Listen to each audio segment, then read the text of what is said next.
hand over the mic to a local 350 messenger who many of you probably know as the weatherman.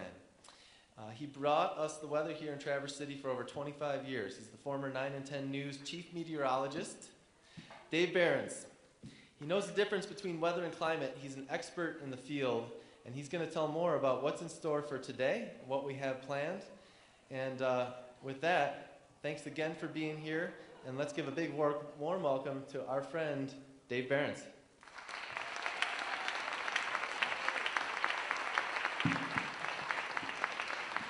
Brian, thank you, Brian, very, very much. I'm going to take just a short time with a few comments, again review a bit of where we're going to go after my thoughts, and then join you in an action. This is an action day. It's not a day just about talk or information or education. This is an action day. But I got to shift everything that I was going to say all out of order, because first of all, I'm amazed at what we pulled off out there in the open space. I mean, we're a tough bunch. We showed up.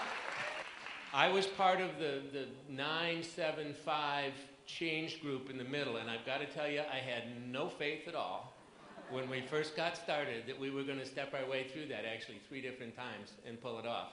But we did, and we're a tough bunch. Now, folks, I got to tell you, as we stood there, I heard this comment said just in the natural jest of it, people right around me, yeah, it's a great day to talk about global warming. I mean, couldn't the weatherman have done something about this? Well, I know that in cars that were driving by us, amongst people who were not participating, out loud there were comments that were similar about, yeah, look at those fools out there. What's this global warming stuff with? I mean, we had a cool summer. We had a winter last year that finally brought us some serious winter conditions. We had an exceptionally cool summer, and then right here, yesterday's Record Eagle headline, October the coldest since 1952. And there we are out there today in a very unusual or abnormal cold rain for here in October. We cannot confuse weather with climate. Weather is the short-term variability, how the atmosphere is spinning itself up and distributing its heat. Weather is the short-term experience of that. Climate is a much, much longer time frame. The daily variability, the daily to monthly to year, season to season, year to year even, the variability in weather is far greater than the forecast models of change from overall planetary warming. We can really mask the warming picture with regional and short-term weather events. We cannot confuse weather with climate. Climate change is going on. The planet is warming up. The science of that is highly controversial, of course. Lots of questions to be answered yet. That's one of the most important things to understand. The science of climate change, as much as it has learned and taught us, is still a science seeking answers to many, many questions, and in fact seems to raise more questions with each answer that is found. But climate is changing, and the fundamental fact to keep in mind is that the concentration of carbon dioxide in the atmosphere is now up to 390 parts per million. The long-term average, certainly through all of human experience on the planet, has been about 280 parts per million. So we've raised concentrations in the atmosphere a full 30%. Now, the impact of that, how fast the climate reacts, how sensitive is it to that forcing signal, is still a large part of the science. But the fact remains that carbon is old. It was not part of the natural cycle. It was made by life forms tens of millions of years ago. That carbon has been sequestered out of that natural cycle in the skin of the earth for eons. Humans and their machines have released that carbon into the atmosphere in, climatically speaking, an instant. So the carbon concentration that we see rising in the atmosphere, again, is not part of a natural process. Regardless of any other question, we must confront our contribution to this massive change in the chemistry of our atmosphere that we have contributed through the burning of coal and hydrocarbons, oil and coal principally. But climate change is here. The threats are real. The change will only increase. We need to recognize there's nothing we can do about the carbon dioxide that's been put in the atmosphere already.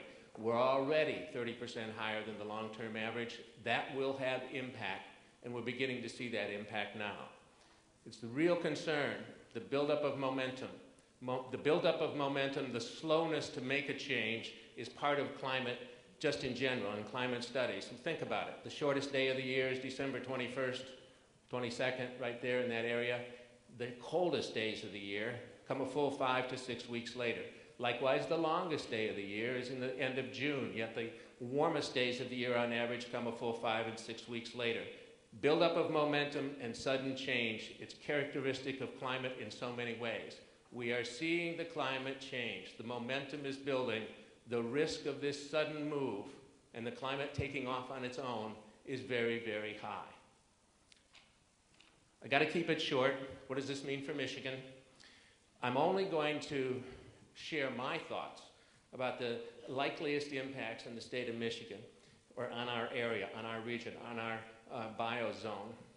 Because I think when we get to that part of the discussion and the equation, it really becomes speculative. After all, we are conducting an experiment on our planet. We have never had carbon concentrations this high. We do not know how the climate will respond. It is an experiment. But for Michigan, I think we can say this. Overnight low temperatures will continue to go up.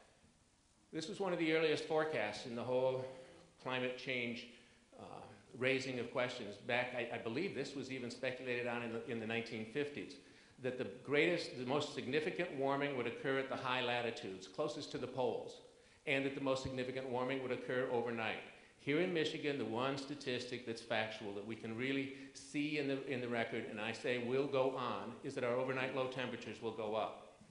That accounts, among other things, for the fact that now Grand Traverse Bay it's becoming unusual for the bay to freeze. There's a very long, well-known old record of keeping track of the ice in West Grand Traverse Bay, and we've seen in the 16 decades of that record, we've seen it go from being usual that the bay would freeze, and over the last 3 decades becoming very unusual when it freezes at all. Last year, if it froze, I think it was for a few hours to have officially made the mark. So we're seeing these changes. I suspect overnight low temperatures will continue to go up. That certainly is going to lead to a overall lowering of the Great Lakes levels, with all of the impacts, the economic impacts and everything else that could come from that.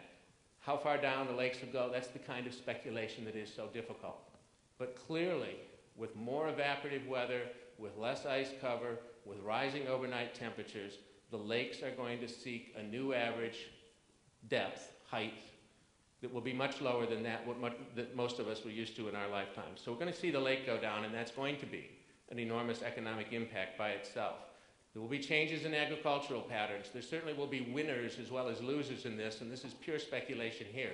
But for example, we had several years there where we had sudden warm-ups in the early spring, late February, early March. Cherry trees woke up.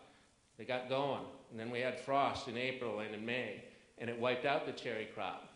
Grapes did better in that situation. I think that it's because they have deeper roots, et cetera. They didn't wake up as fast. The grapes sustained that kind of experience. Are we going to see a climate shift where we get earlier and earlier blooms of warmth in late February and March, and still the typical cold snaps later in the spring? I've speculated on this in a number of talks with some other experts, and that's a possibility, that we could see that kind of pressure, that kind of change on our agricultural picture. Finally, I think one of the most likely threats from climate change to our immediate area that we can really see right now is simply an increase in invasive species. Personally, I'm concerned most about an increase in invasive insects, and then microscopic life, bacteria, viruses, molds, that sort of thing. Our forests are under threat right now from 4 or 5 different invasive species. I expect to see that kind of pressure continue on our entire biosphere in the region. But I'm really worried about insects, bacteria, viruses, molds, things that can respond relatively quickly to shifts in the weather. So, the time to act is now. The risk of doing nothing as a society, as a human choice, the risk of doing nothing on into the future and not changing our ways, and then finding out that the climate science really is right, really is correct. The risk of that is planetary systems collapse. I mean, we'll lose the environmental system, the biological systems, economic, political systems will all be under severe threat if we do nothing and the science turns out to be right. That's the big, big risk here. What kind of leadership choices do we want? What kind of risks do we want to take? How secure do we feel in those risks? We're conducting an experiment, and I really believe we have to worry about that position of doing nothing and turning out that the science is right. So today is a day of action.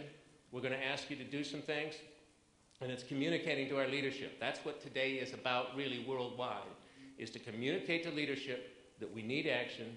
We'll support it. When it comes back home to us, we will support it. And the action must be taken. So the time is now.